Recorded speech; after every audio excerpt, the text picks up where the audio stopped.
So we were talking this that services of wholesaler to retailer is there.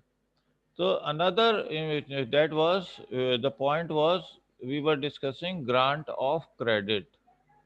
Okay, so credit facility provide करते हैं wholesaler किसको, retailer को, कि retailer is not having sufficient funds available with them to buy the goods and services, so it is the wholesaler who is making those goods and services available to the retailer on credit basis.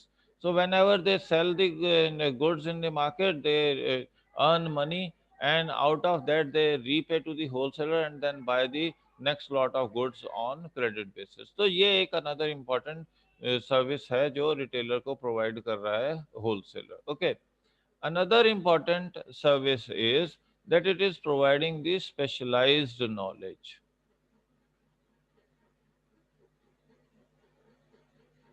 Okay, अब specialised knowledge क्या है कि wholesaler is having knowledge about the whole market. Okay, because they are interacting directly with the manufacturer, they are interacting with various retailers, as well as they are interacting with the different wholesaler also. So they are having wide knowledge about the market कि कौन सा product market में अभी demand में है, कितनी demand है किस प्रोडक्ट की, और क्या चेंजेस कस्टमर चाहता है मार्केट में प्रोडक्ट से related.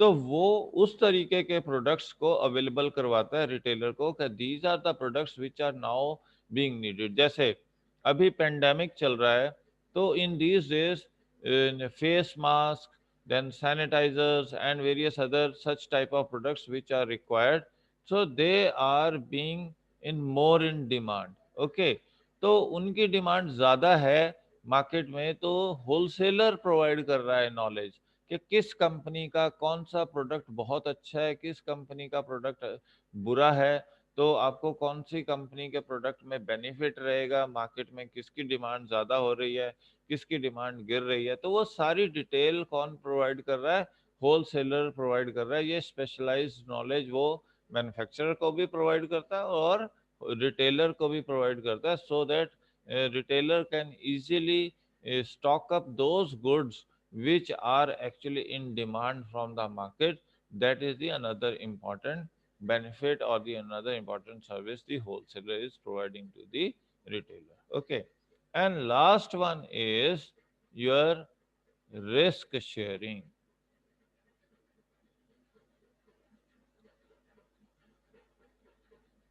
Okay, that wholesaler is sharing the risk of absoluteness. मान लीजिए आपने प्रोडक्ट मार्केट में सप्लाई कर दिया और उसकी डिमांड खत्म हो गई. जैसे पेंडेमिक आया, बुक्स छप चुकी थी, होलसेलर्स के पास पहुंच चुकी थी, होलसेलर्स ने रिटेलर्स के पास पहुंचा दी थी, बट अचानक से स्कूल सारे बंद हो गए. ओके, अब आप सोच रहे होगे कि कितना लॉस हुआ होगा. लॉसेस कैसे होते हैं?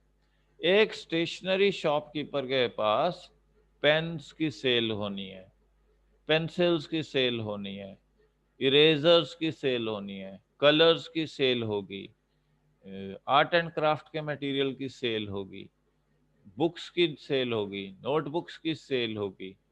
तो सारी की सारी एट हॉल्ट हो गई, सारी की सारी चीज़ें. अब वो बुक्स जो रिटेलर के पास आके पड़ी हैं, अब वो तो यूजलेस हो गई, क्या करेगा वो उसका?